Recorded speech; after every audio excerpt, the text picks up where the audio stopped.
ogeysiis showga Cumar Shooli iyo Cape Town xasuusta hobaladii waa beri iyo habeenkii Cape Town bal dib u milicsada dadweynow wacdarihii faneed ee gulahii murtida iyo madadaalada ee National Theatre iyo heesihii berisamaadkii ya salaam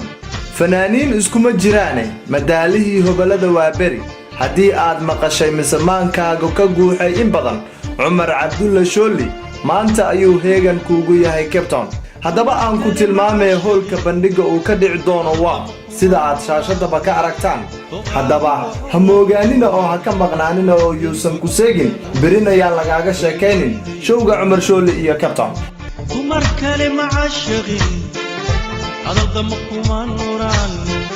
doqaagu wuxuu rabo kulandin baku galo